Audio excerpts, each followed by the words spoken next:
This is Devil's Tower, a dark stone giant rising from the plain as if someone cut down a colossal tree and left its stump in front of the whole world. Coincidence? A trick of nature?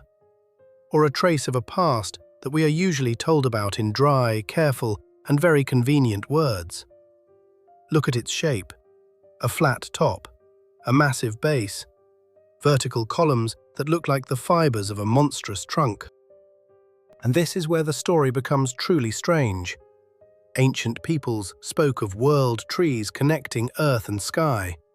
And around Devil's Tower, legends still survive about a stone that rose upward and marks left by a gigantic beast. We are told that everything has already been explained. Magma, erosion, millions of years, geology. But why does this story keep exploding in people's imagination? Why do so many look at formations like this and see not mountains, but the remains of something enormous? And why do myths from different cultures speak so stubbornly about giant trees? Today we will examine one of America's most uncomfortable mysteries. Is Devil's Tower a natural monument, or a stone clue from a forgotten world? Devil's Tower does not ask for attention, it takes it by force. In the middle of the flat plains of Wyoming, a stone mass suddenly rises 386 meters into the air, as if someone drove the remains of a colossal trunk into the ground and left it there for the whole world to stare at.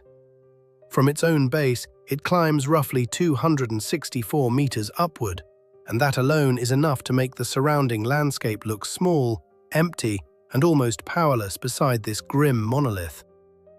And this is where the comfortable explanations begin to crack.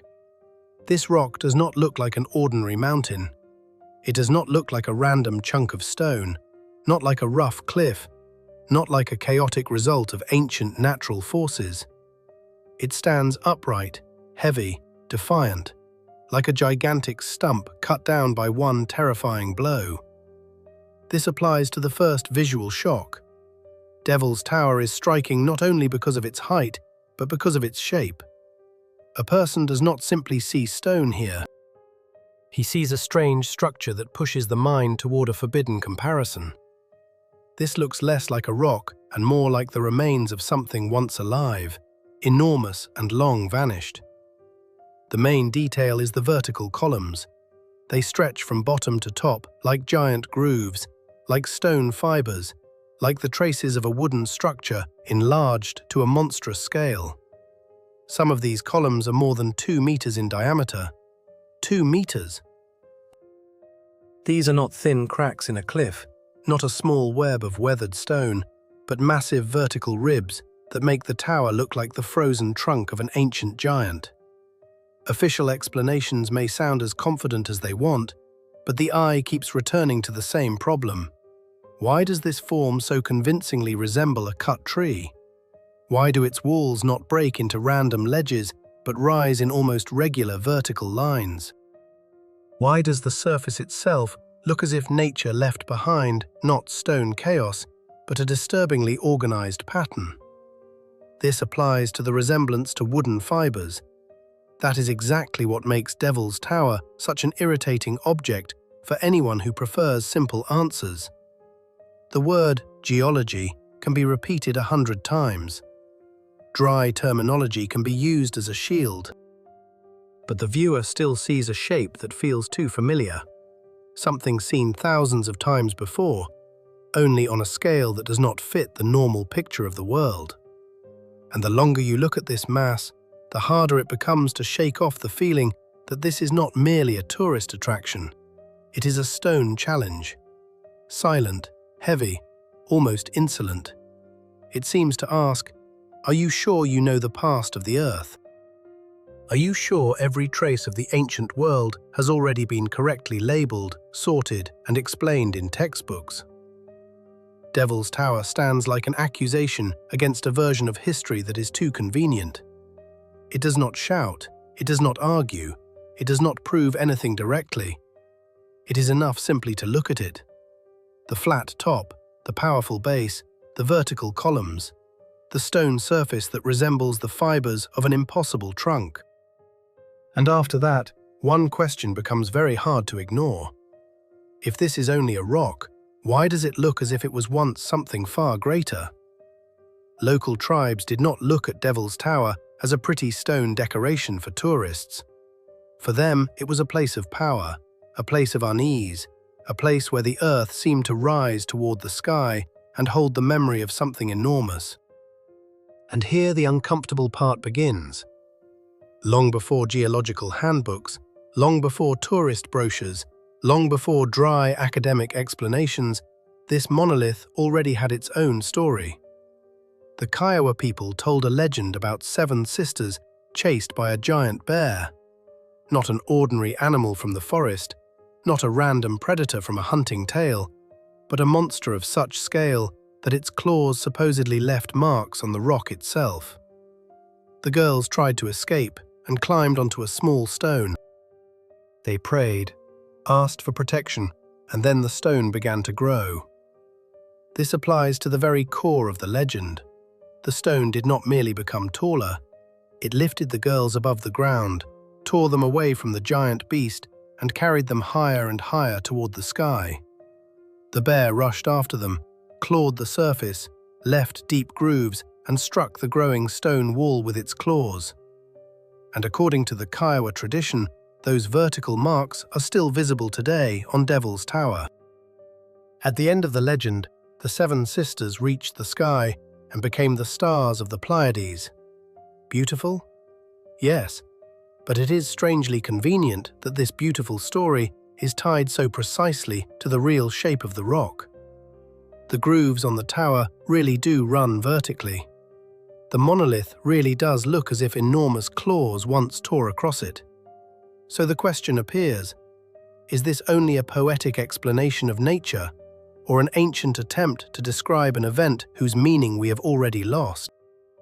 The official interpretation, of course, will call it a myth, a convenient word. Anything unclear can be thrown into the basket of tales, legends, and folk imagination. But why, then, did different tribes treat this place with such reverent fear? Why was Devil's Tower not just an ordinary rock to them, but something perceived as a border between the earthly and the heavenly?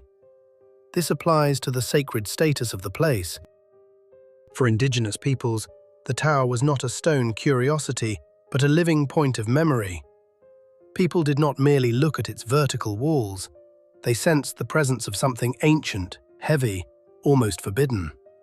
And if the legend speaks of a giant beast, a growing stone, and girls carried into the stars, then one has to ask, is there a harsher and more dangerous meaning hidden behind the fairy tale form? Myths rarely appear out of nothing. They can exaggerate, change details, turn real events into images, but the foundation often remains. Grooves become claw marks. A rising stone becomes a miraculous rescue. The sky becomes the Pleiades, and the strange shape of the tower becomes a silent sign that something may have happened here, something ancient people could explain only through the language of legend.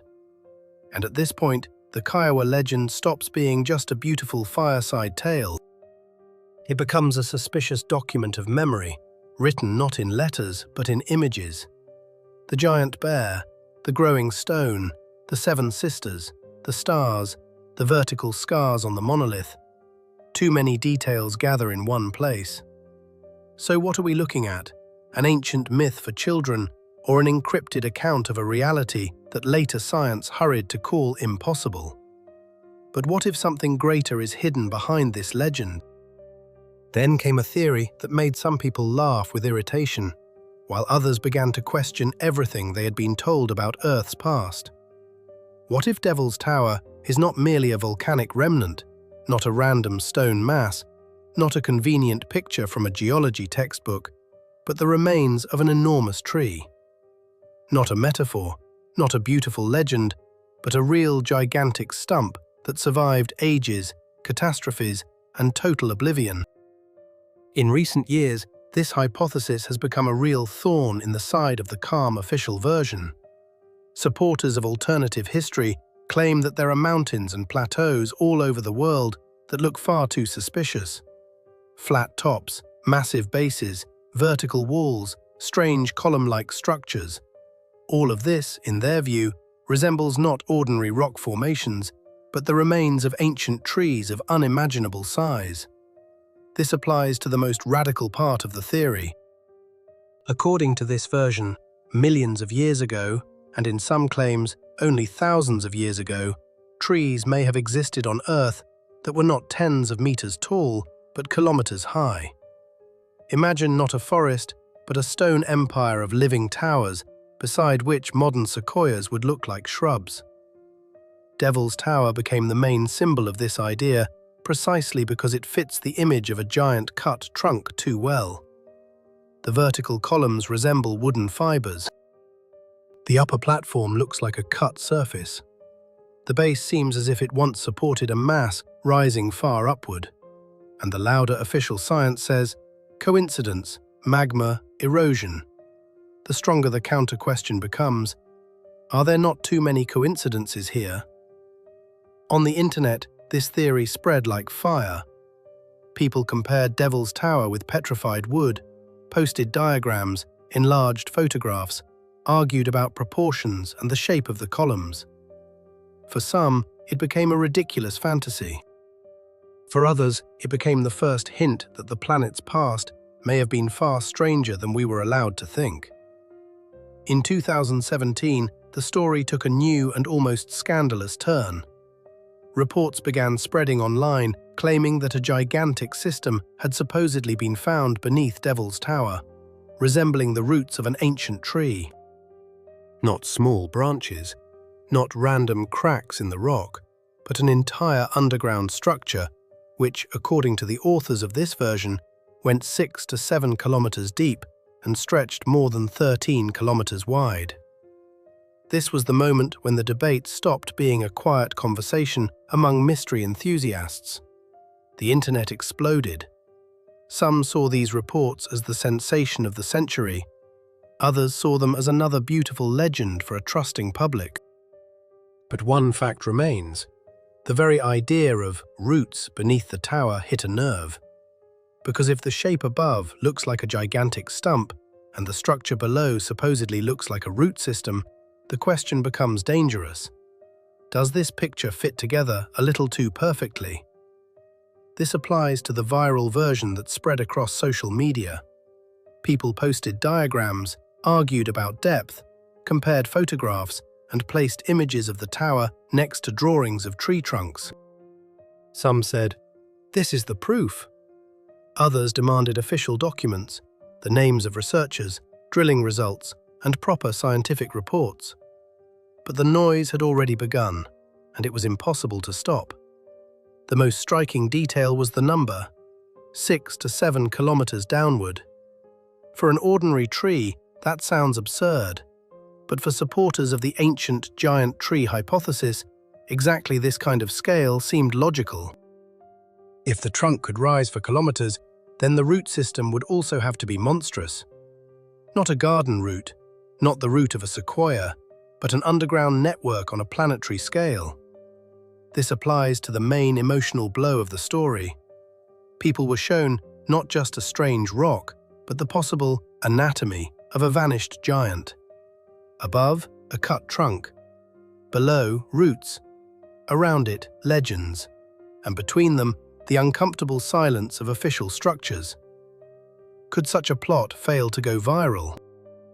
Could an audience tired of smooth explanations simply pass by a version in which the Earth itself seemed to push a secret to the surface? Of course, confirmed scientific evidence for this story was never presented in a way that could close the dispute once and for all. But that only poured fuel on the fire. Supporters of the alternative version asked, if this is false, why did the topic disappear from the official field so quickly? Skeptics answered, because there is nothing to discuss without facts. And the viewer remained between two camps, exactly where the most persistent legends are born.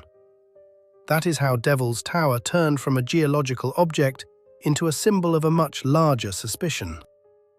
One report, one viral version, several loud numbers, and thousands of people were already looking at the stone giant differently.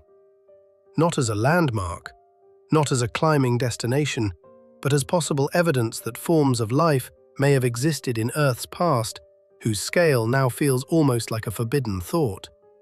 Geologists, however, have their own cold answer to this story. No tree, no colossal trunk, no underground empire of roots. According to the official version, Devil's Tower is an igneous intrusion, a massive body of molten rock that rose from deep inside the Earth but never broke through the surface.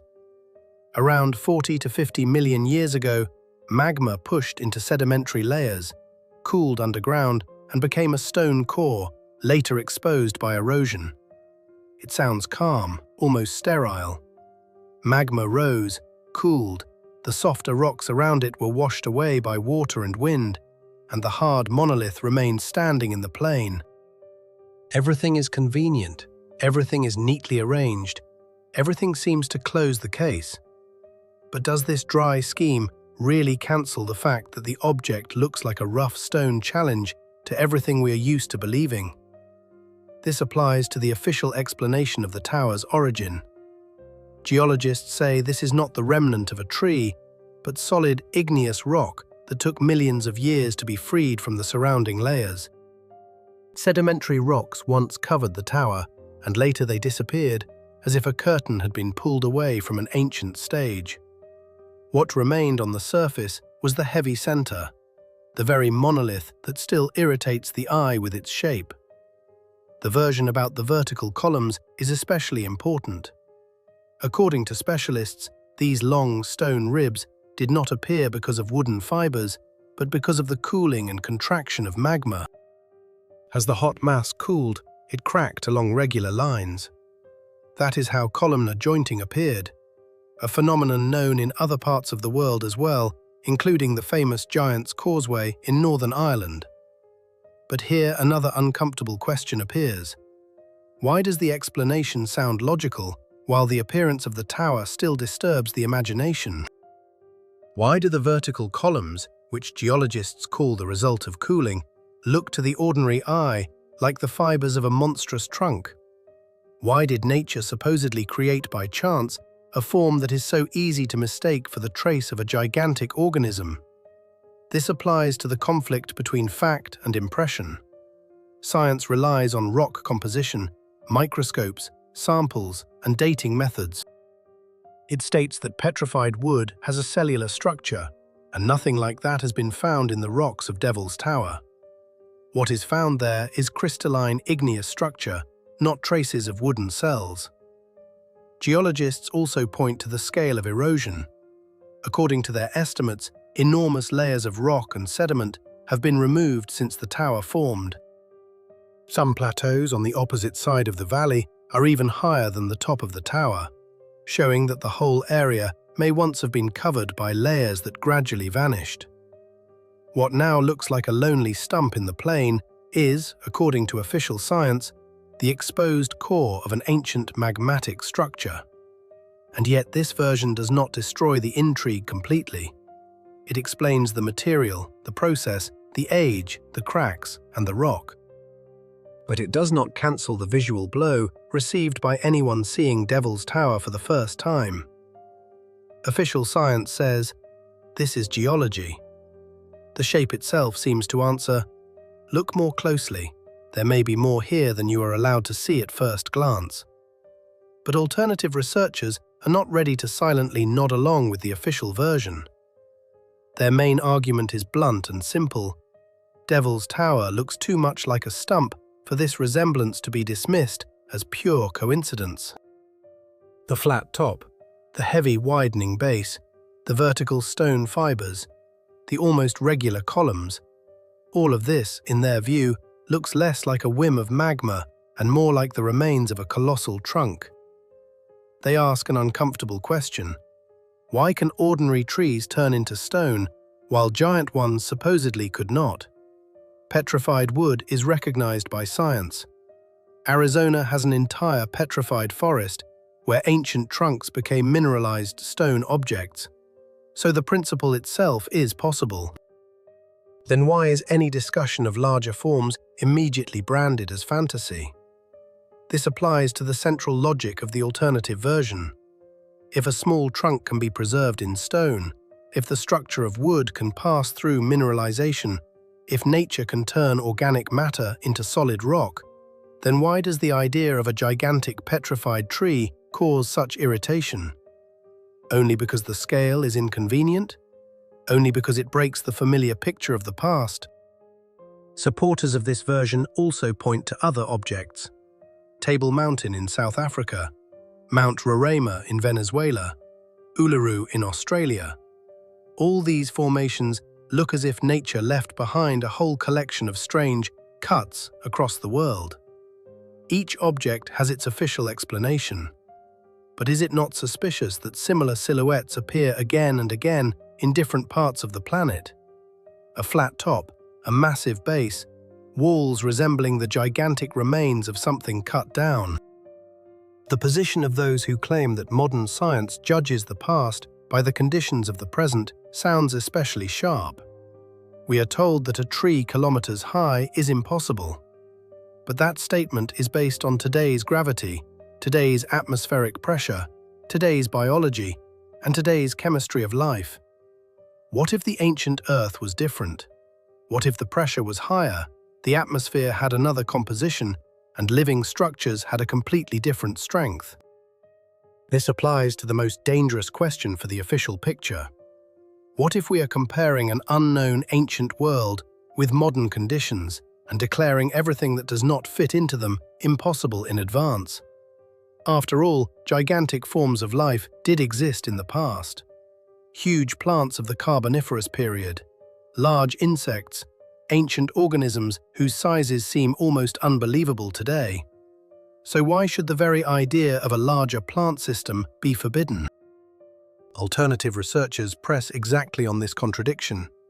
They say, look at the shape, not only at the formulas. They demand that people do not simply take anyone's word for it, but compare.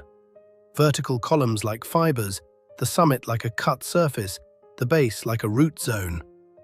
And the longer a viewer looks at Devil's Tower, the stronger the feeling becomes that this is an object the official version explains, but does not fully disarm. That is the power of this controversial hypothesis. It does not defeat science with documents. It does not close the case with laboratory proof.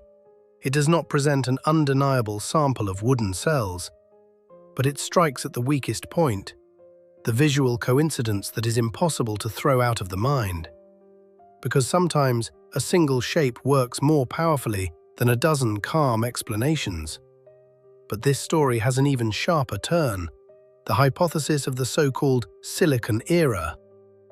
At this point, the conversation moves beyond ordinary geology and becomes an almost provocative accusation against the familiar picture of life on Earth. Supporters of this version claim that if giant trees existed in the past, they may not have been like modern plants at all. Not soft wood, not ordinary carbon-based biology, but another form of life, based on silicon. Does it sound like science fiction? That is exactly how skeptics usually respond. But silicon itself has long attracted attention because it sits in the same group of the periodic table as carbon and can form complex chemical bonds. From this comes the daring thought, what if the ancient giants were not merely trees, but silicon organisms whose trunks had a stone, mineral, almost unbreakable nature from the very beginning? This applies to the most controversial part of the alternative version. If such organisms really could exist, then their size would not have to obey the same limits as modern wood. Their trunks could have been denser, stronger, heavier, and their internal structure could have been completely different. And in the eyes of supporters of the hypothesis, Devil's Tower becomes not just a strange rock, but the possible remains of a world where life itself looked like architecture. Official science answers this harshly. Silicon-based life is discussed in theory, but under Earth-like conditions, it is considered extremely unlikely.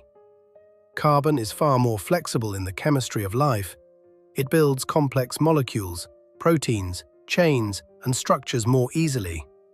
silicon behaves differently. Its compounds are less suitable for living processes, and in the presence of oxygen, many such possibilities become chemically problematic. But does this answer close the question for everyone? No. Because supporters of the silicon version immediately ask a new and even more uncomfortable question. Who said the ancient Earth was always the same as it is today? What if the atmosphere, pressure, chemical environment, temperature, and even growth conditions were once so different that modern limits simply cannot be mechanically projected into the past? This applies to the central conflict between cautious science and a daring hypothesis. Geologists say that the high silicon content in the rocks of Devil's Tower is explained by the composition of magma. For them, it is ordinary volcanic chemistry, but alternative researchers see a hint in it. Too much silicon, too strange a shape, too strong a resemblance to a gigantic trunk, too many legends around one place. And here the dispute becomes almost ideological. One side demands laboratory proof, microstructures, samples, and strict publications.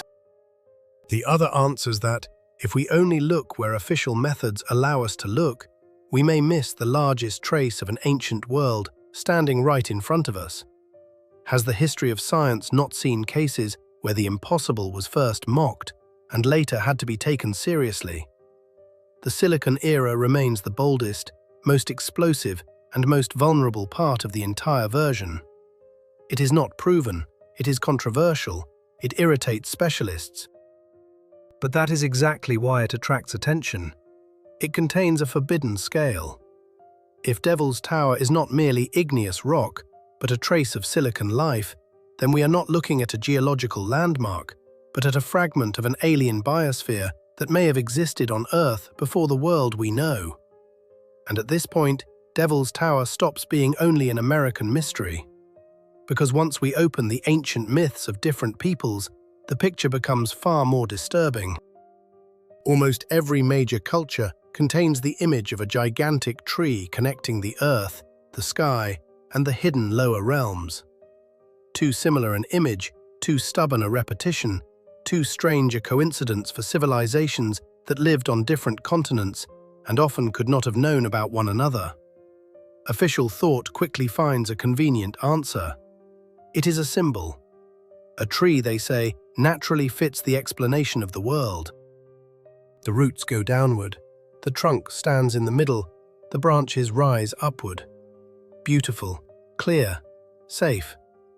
But can this really close the question completely? Why did different peoples describe not just a tree, but a world tree?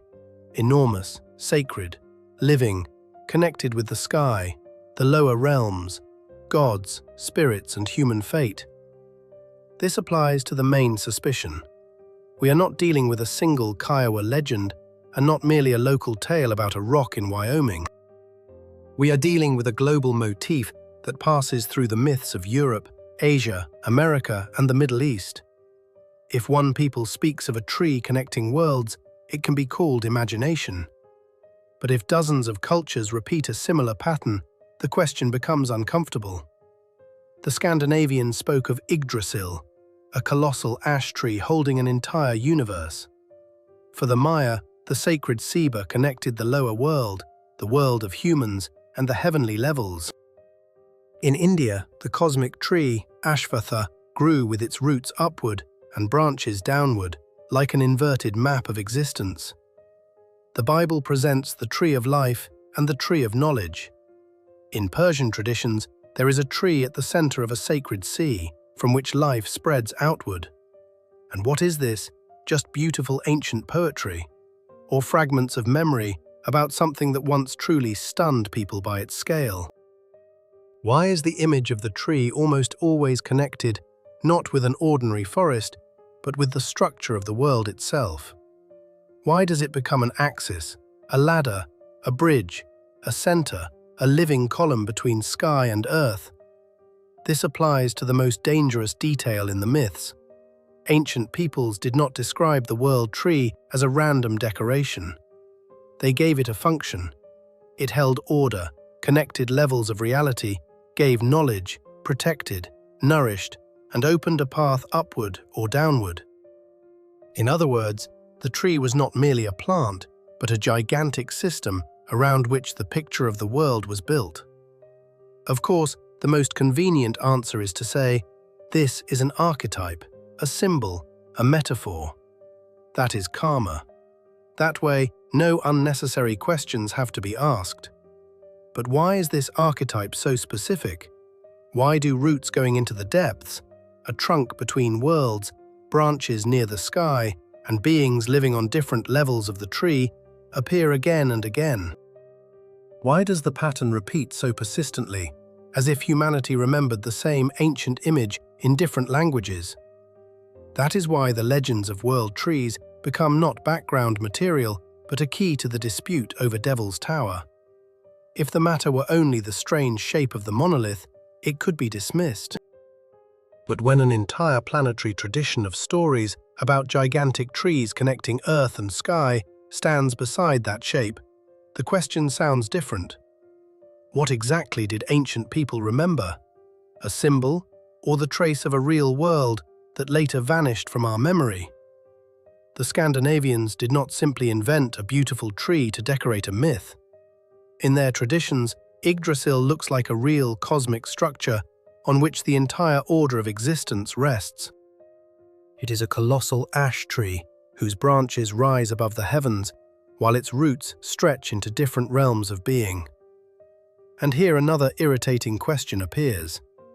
Why did an ancient people describe a tree not as a vague image, but as a complex system with precise parts, functions, and inhabitants? Yggdrasil has three main routes. One leads to the world of the gods, another to the giants, and the third to the lower realm of hell. Beneath the roots lie sacred springs, and each spring has its own meaning.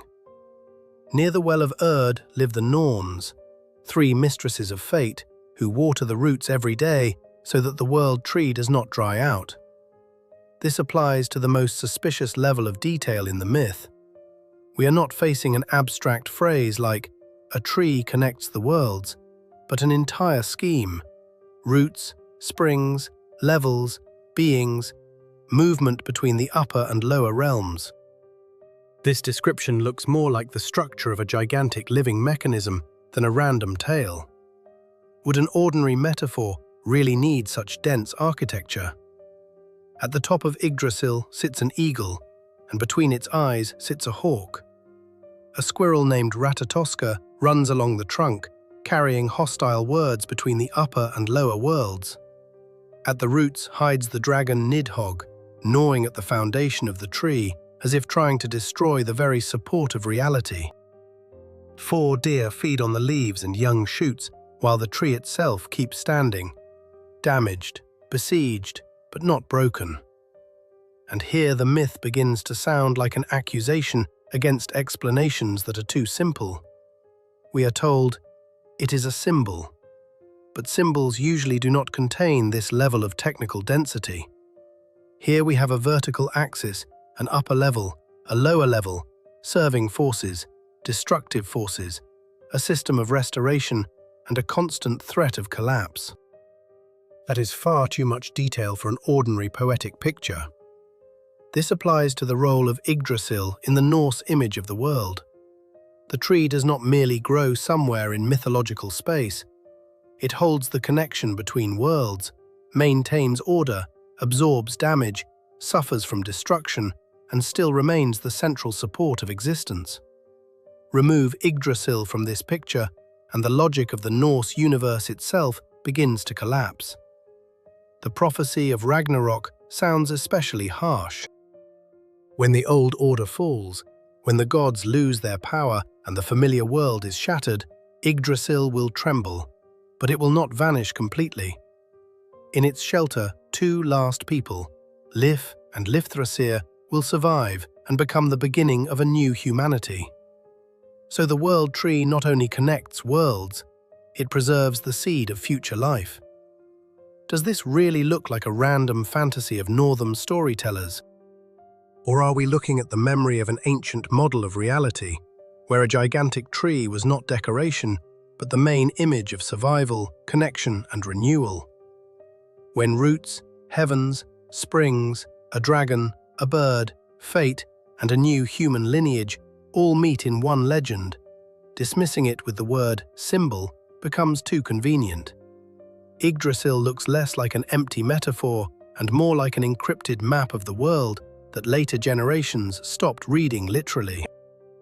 And if Yggdrasil could still be dismissed as a northern fantasy, what are we supposed to do with other cultures where the same image appears again? The Persians spoke of a great tree growing at the center of the Sea of Vurukasha. At its top lived the legendary bird Simurgh, a symbol of wisdom, strength, and ancient knowledge. This tree was not an ordinary plant. According to tradition, its seeds spread across the world and gave rise to all plant life. In India, we find the sacred Ashvatta, a cosmic banyan tree growing with its roots upward toward the heavens and its branches downward toward the earth.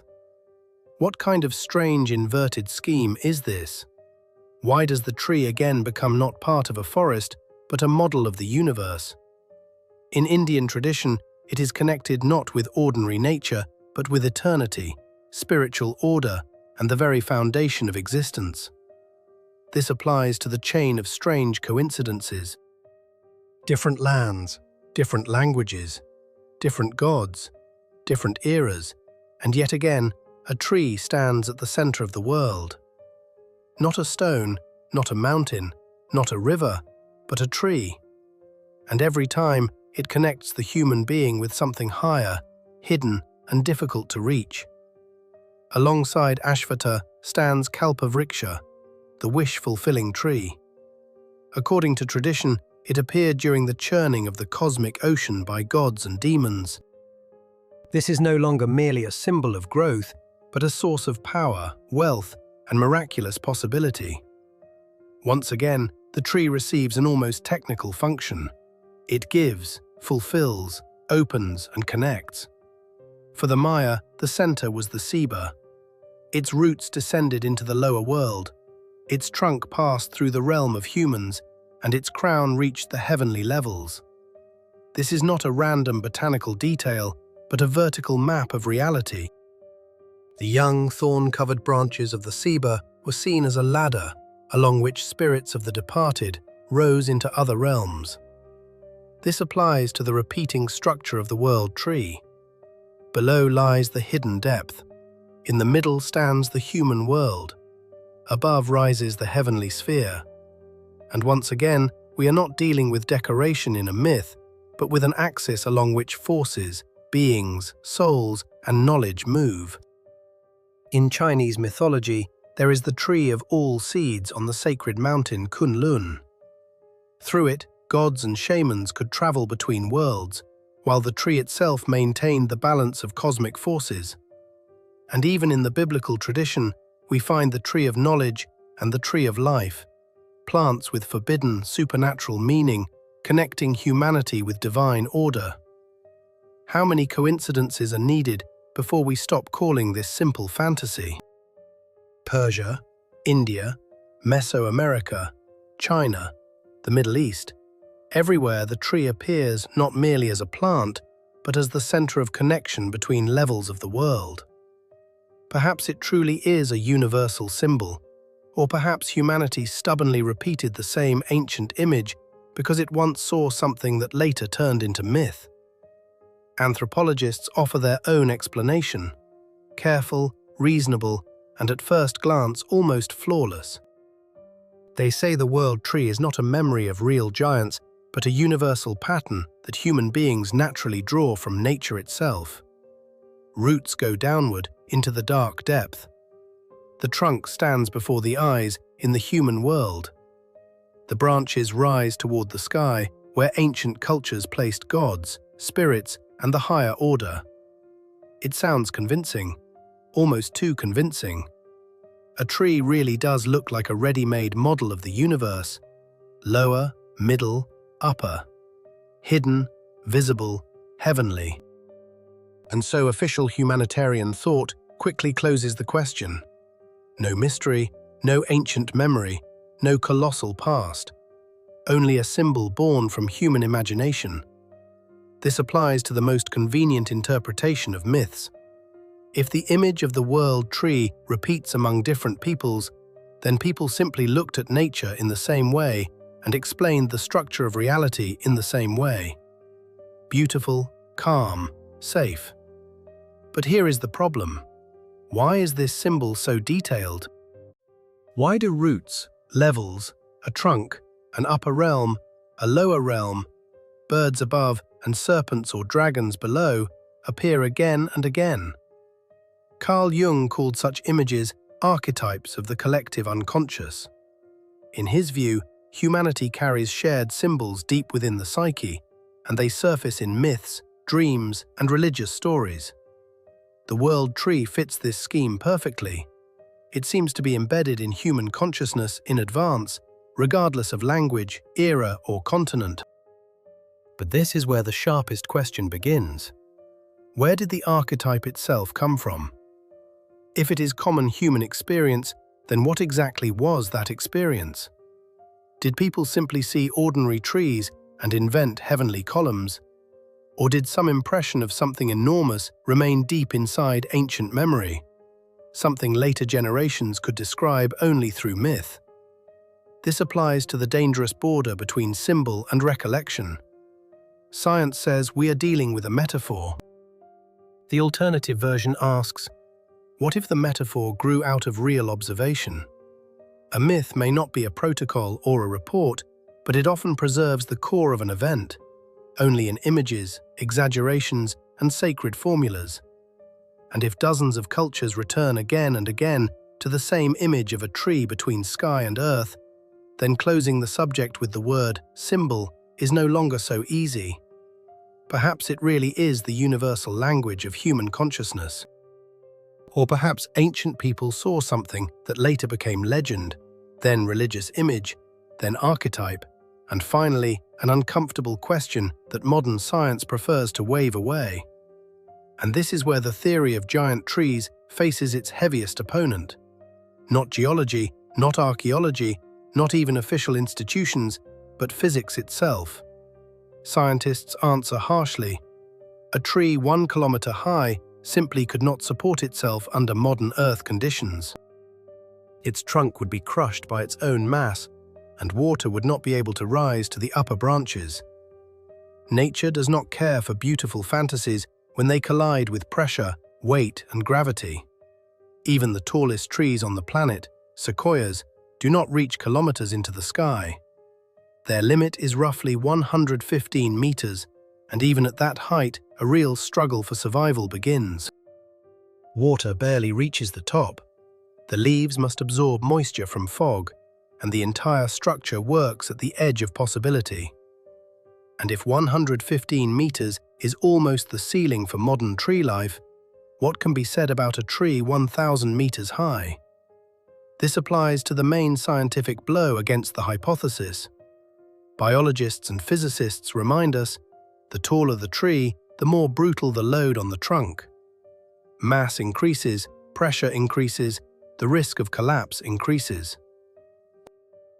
According to calculations, the maximum possible height of a tree under Earth's gravity may be around 120 to 130 meters, and even then only under nearly ideal conditions. But alternative researchers immediately respond. Who said conditions were always the same? This is where the dispute becomes truly dangerous. If the ancient atmosphere was denser, if the pressure was higher, if the chemistry of life was different, if plant tissues were stronger, then modern limits no longer look like an absolute sentence. They become a sentence only for today's world, not for the entire past of the Earth. And here people remember the Carboniferous period, roughly 300 million years ago. At that time, giant plants really did exist on the planet, including lepidodendrons reaching 30 to 40 meters in height. That era had more oxygen, and the size of living creatures was striking even by modern standards. Dragonflies with wingspans up to 70 centimeters, millipedes up to 2 meters long.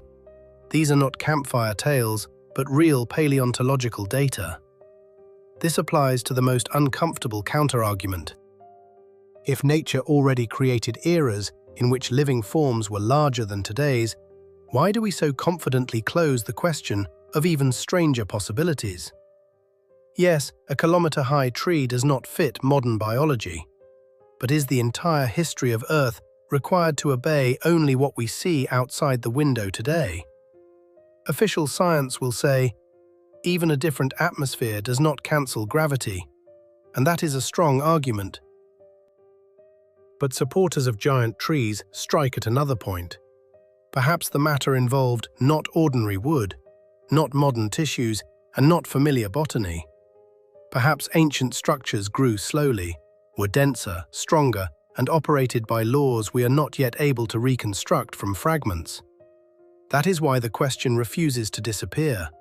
It clings to numbers, ancient periods, impossible scales, and Devil's Tower itself still standing in the plain like a stone insult to answers that are too calm. If giant trees are impossible, why do myths about them survive so stubbornly? If such trees never existed, why do certain rocks copy their image so arrogantly?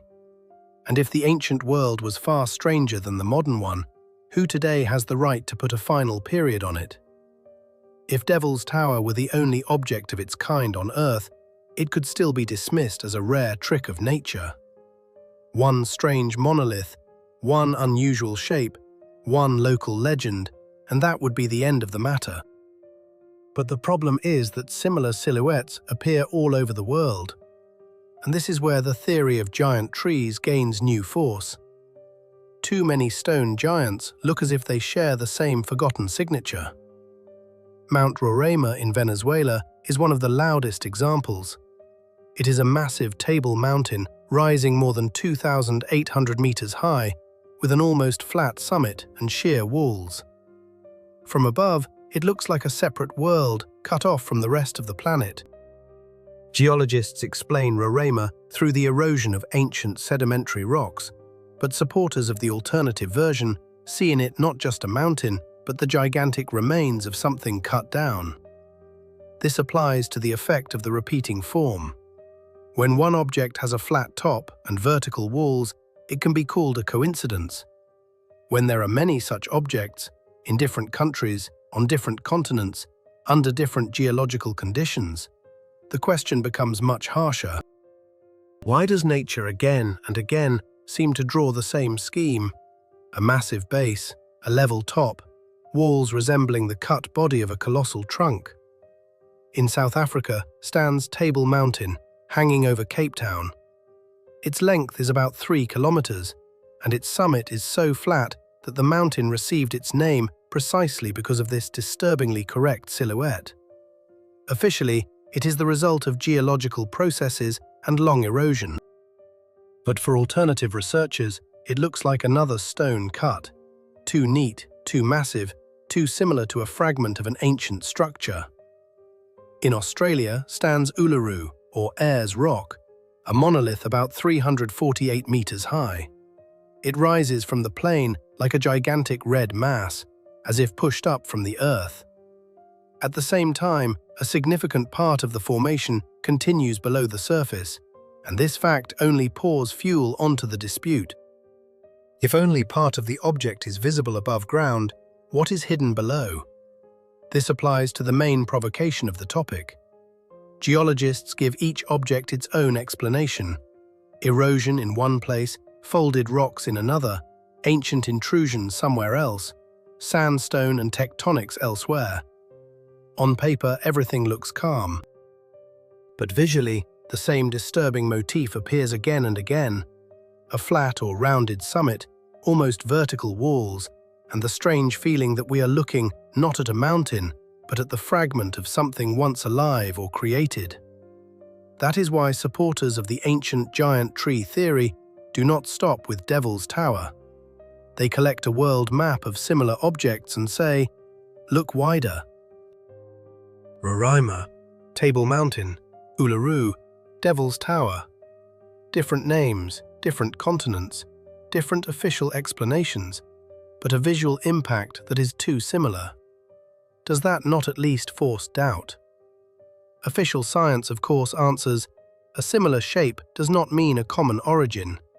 Flat tops can appear because of resistant rock layers, vertical walls because of erosion, fractures, and differences in composition. But a viewer who sees these objects side by side asks a very different question. Why does nature so persistently repeat the image of a gigantic cut? Why are stone giants scattered across the planet, looking like remains of one forgotten world? That is the strength of the global version. It turns Devil's Tower from a solitary mystery into part of a larger picture. It is no longer one monolith in Wyoming challenging familiar explanations, but an entire chain of stone giants around the world. And the more such examples appear before the eyes, the harder it becomes to escape the dangerous thought. What if there are truly too many coincidences? Petrified forests are the point where this dispute becomes especially treacherous, because the idea of a tree turning into stone is not fantasy and not an invention by lovers of sensation. Such trees really exist. They are studied, displayed in national parks, cut, photographed, and described in scientific works. In Arizona, there is the famous Petrified Forest, where ancient trunks more than 200 million years old lie like heavy mineral evidence that nature can preserve wood in stone. The process looks almost like a natural substitution. A tree is quickly buried under sediment, access to oxygen is blocked, decay slows down, and mineral-rich water begins to penetrate inside. Gradually, the organic parts are replaced by silica and other substances, while the structure of the wood can remain surprisingly clear. In the end, we are no longer looking at a tree in the ordinary sense, but at a stone cast that can still show growth lines, fibers, and cellular patterns. This applies to the main trap of the topic. If petrified trees are accepted by official science, then supporters of the giant trunk version receive a convenient argument. It means a tree can become stone. But geologists and paleontologists answer coldly. Possible does not mean unlimited. Finding a petrified trunk dozens of meters long is one thing.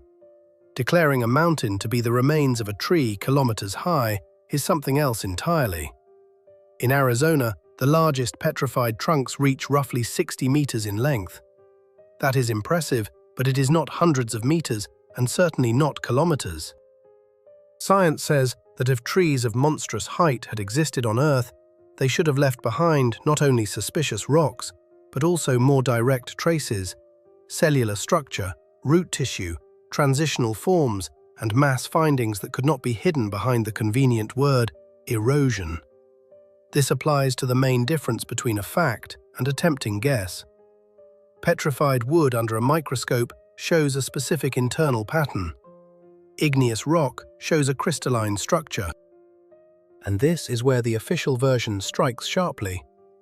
Devil's Tower does not display wood cells, does not show the anatomy of a trunk, and does not behave like petrified wood in the laboratory sense.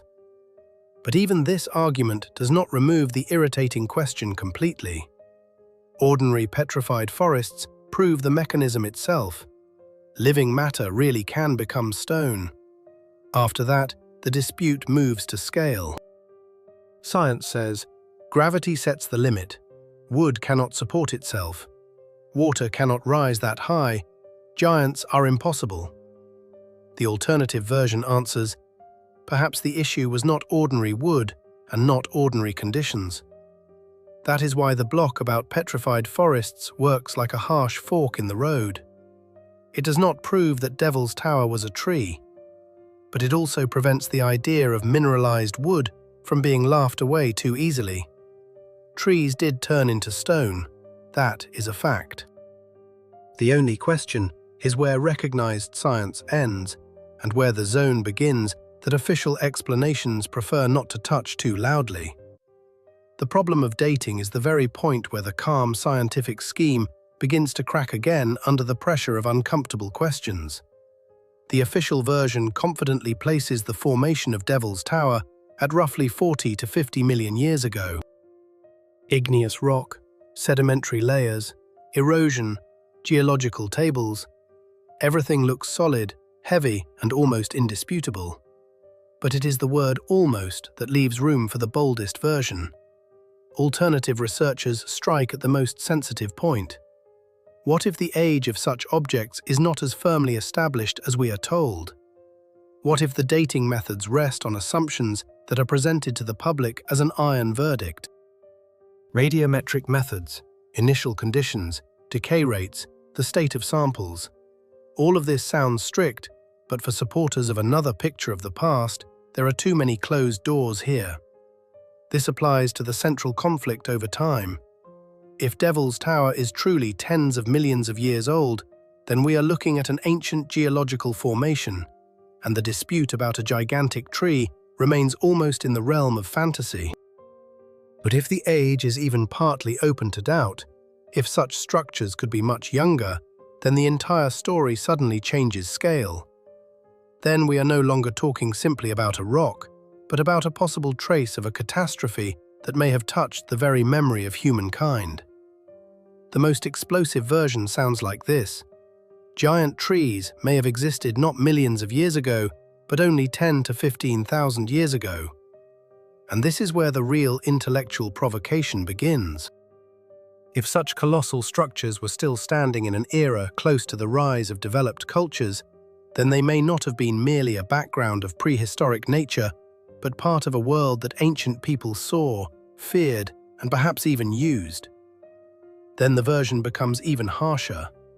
Supporters of alternative history suggest that these colossi may have been destroyed in a global catastrophe, an ancient conflict, or a sharp turning point in Earth's history. They did not simply disappear. They may have been cut down, shattered, burned, turned into stone remains that today stand before us under the names of mountains, plateaus, and monoliths. Does it sound provocative? Absolutely. But ideas like this are exactly what turn Devil's Tower into an object of fierce dispute. This applies to the version of the Silicon era.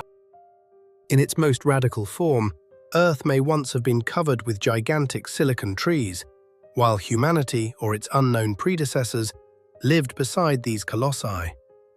In that case, Devil's Tower becomes not merely a geological monument, but a possible fragment of an entire vanished biosphere. Not a lonely rock, but the stone remnant of a world erased from the familiar chronology. Official science, of course, answers sharply. The dates are supported by different methods. The data agree with one another, and geological layers, paleontology, and rock analysis point to an age of tens of millions of years. For specialists, the question is closed. But for those who look at the tower not only through a laboratory table, another question remains. Why does this shape so stubbornly look like the trace of something cut, while ancient myths so persistently speak of trees of impossible scale? This is where dating turns from a dry number into a battlefield. 40 to 50 million years is a safe distance, where everything can be assigned to magma and erosion. 10 to 15,000 years is already dangerously close to human history. And if even part of this version ever receives serious grounds, Devil's Tower will stop being just an American monument. It will become evidence in the case of a planetary past that may have been far harsher and stranger than we have been taught to believe. But before the debate about kilometer-high trees carries us completely into the territory of forbidden hypotheses, it is worth looking at the real giants that exist today. Nature truly can create titans. In California grow the sequoias, living towers of wood that make a person feel like a tiny point at the foot of an ancient trunk. The most famous of them, Hyperion, reaches roughly 115.7 meters in height. That is a colossal size.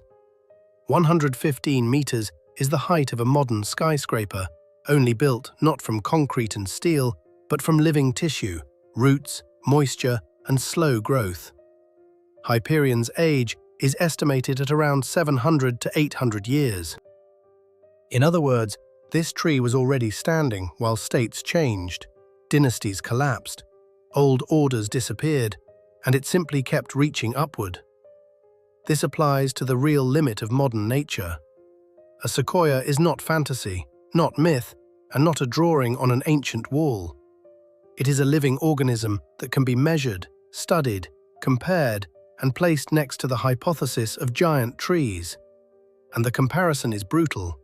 Even the tallest modern wooden giant does not come close to the kilometer mark. Even more impressive is the tree known as General Sherman. It is not the tallest, but in mass and volume, it looks like a true wooden fortress. Its weight is estimated at roughly 1,900 tons, and its wood volume at about 1,487 cubic meters. Its age is around 2,700 years. This is not merely a tree, but a living monument of time that has endured entire eras of human history. But this is exactly where official science delivers a cold blow to the alternative version. If nature, over thousands of years, could bring a living tree to 115 meters, if the largest giant sequoias became monstrously massive but still remained within hundreds rather than thousands of meters, then where would a kilometer-high tree come from? Where are its traces? Where are the intermediate forms? Where are the forests of such titans that should have left behind not isolated riddles, but entire stone graveyards of trunks? This applies to the sober comparison between a real giant and a mythical colossus. Sequoias prove that life can reach a grand scale, but they also show the boundary beyond which water, weight, wind, strength, and gravity become severe problems. Hyperion strikes the imagination. General Sherman crushes with mass, but they are still infinitely far from Devil's Tower, from Roraima, from the hypothetical trunks reaching impossible heights. And yet, supporters of the alternative version do not surrender. They say that modern trees are not proof that the past was impossible, but only a snapshot of current conditions. Today's sequoia shows what carbon-based life can achieve in our world. But if in the past, the atmosphere, pressure, chemistry, and the very structure of living organisms were different, then comparison with modern trees may be convenient, but incomplete. That is why modern giants do not close the dispute. They sharpen it. On one side are real sequoias, measured, studied, recognized. On the other side are Devil's Tower, myths of world trees, and the daring version of trunks that supposedly rose into the sky to impossible heights.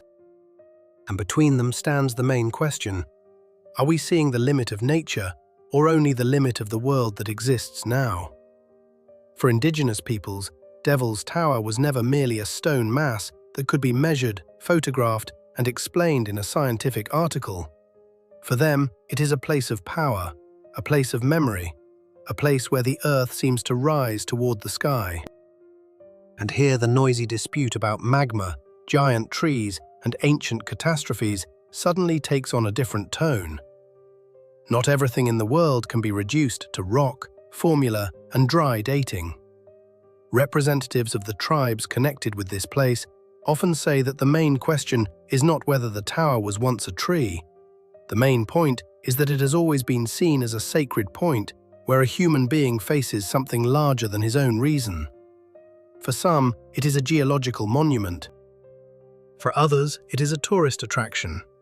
But for Indigenous peoples, it is a space where the voices of ancestors are heard, and where one cannot behave as if standing on an ordinary viewing platform. This applies to the spiritual status of the tower. What matters here is not only its shape, not only the vertical grooves, and not only the strange resemblance to a gigantic stump. What matters is that generation after generation treated this place with caution, respect, and inner fear. Would an ordinary rock really hold around itself such a force of legends, restrictions, and rituals? This becomes especially clear in June, when many Indigenous communities hold ceremonies near the tower. During this time, tourists and climbers are asked not to ascend the monolith. Not because someone wants to ruin another person's trip, but because for some people it is entertainment, while for others it is sacred space where breaking the silence is seen as a crude intrusion. And here an uncomfortable question appears for modern people. Why do we so easily call someone else's sacred place an object? Why does a place that for some peoples was for centuries a boundary between the earthly and the heavenly so often become a background for photographs, a climbing route, and a line in a tourist guide? Are we not treating too arrogantly what others before us considered the living memory of the earth? This applies to the collision of two views. One view wants to measure everything: height, age, rock composition, erosion rate.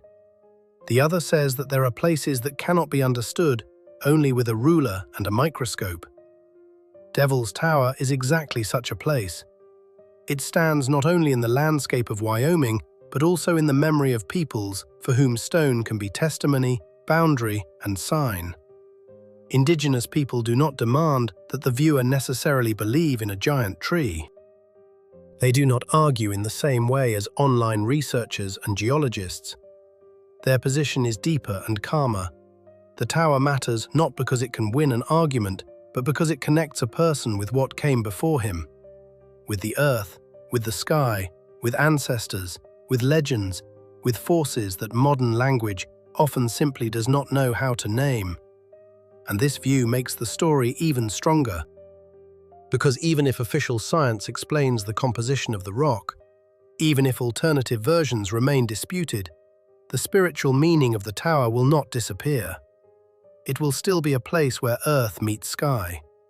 And perhaps that is exactly why so many conversations, guesses, and troubling questions gather around it.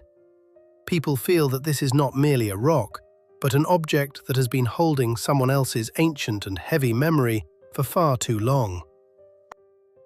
And now we come to the detail that strikes the eye harder than any diagram. The summit of Devil's Tower. It does not rise as a sharp peak. It does not break into chaotic teeth. It does not look like a heap of randomly destroyed rock. It seems cut, level, almost provocatively flat. And this flatness turns an ordinary geological dispute into a loud accusation. What are we looking at? The work of erosion or the trace of a gigantic cut? Geologists answer without hesitation. No saw, no ancient cut, no secret operation from the past.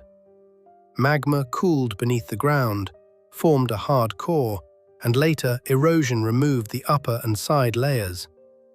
The flat summit, according to this version, is connected with the way the rock cooled and broke down, not with the idea that someone once cut down a colossal trunk.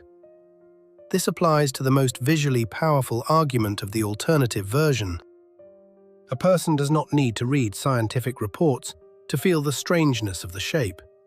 It is enough to look at the top of the tower.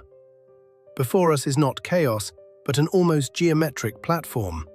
And if the entire structure below resembles vertical fibers, then the summit begins to look like the place where those fibers were severed by one terrifying motion. The official version adds an important correction. The surface is not perfectly smooth at all. There are irregularities, cracks, stone projections, and marks of destruction on the top. What looks from afar like a clean cut becomes up close an ordinary rocky platform worn by time. But does that completely remove the question? Even a real stump in nature does not look like a polished table. It also cracks, ages, breaks down, and loses its original form. This applies to the force of the visual comparison. Alternative researchers say that if this were the gigantic remains of a tree that had passed through millions of years of mineralization and destruction, it would not have to look perfect. Cracks, chips, cavities, and collapses could have appeared. But the general shape could still remain: a massive base, vertical ribs, and a top resembling an ancient cut. And here the dispute becomes almost psychological. A geologist looks at the tower and sees a process: magma, cooling, fractures, erosion, millions of years. A supporter of the alternative version looks at the same object and sees something else: a trunk, fibers, a base, a cut, the trace of a vanished world. One sees a formula, the other sees evidence, and each is convinced that his view is the more honest one. But the most uncomfortable thing in this story is that the tower itself does not help close the dispute. It remains silent. It stands above the plain, showing the same form to everyone: scientists, tourists, indigenous people, skeptics, and lovers of forbidden versions. And each person pulls from that form what he is already prepared to see. For some, it is erosion. For others, it is the soar of the gods. For others still, it is a reminder that Earth's past may be far less calm than we have grown used to being told. Official science delivers its verdict sharply and confidently. Devil's Tower is an igneous intrusion, an ancient stone core pushed up from the depths of the earth and exposed by long erosion. No giant trees, no colossal trunks, no traces of a silicon biosphere. Laboratories have found no wood cells, the rock shows a crystalline structure, and the age of the formation is placed in the tens of millions of years. For geologists, the case is closed. But for the human eye, not everything is closed. Because the monolith still stands there, stubbornly resembling a cut trunk, the vertical columns look like fibers. The top seems like an ancient cut surface. The base presses down with such mass that it feels as if it once supported something far greater than the stone tower we see today. This applies to the main nerve of the entire story. The scientific explanation answers what the tower is made of and how it may have formed. But it does not erase the disturbing coincidence of shape, legends, and ancient images. Why did this place create so much dispute? Why was one rock in Wyoming able to become the symbol of an entire forbidden version of the past? Supporters of the official picture will say, because people love mysteries, because the eye is easily deceived, because myths know how to attach themselves to unusual forms of nature. And this is a strong argument. Humanity really does know how to turn stones into sacred objects, mountains into homes of gods, and strange cracks into the marks of monsters. But supporters of the alternative version ask a different question. Why do these tricks of the eye so often form the same picture? Devil's Tower, world trees in mythology, stories about earth and sky, the flat tops of table mountains, petrified forests, legends of indigenous peoples. All of this seems to pull toward one center. Too many different sources, too similar a direction of thought, too strong an aftertaste. This applies to the border between proof and suspicion.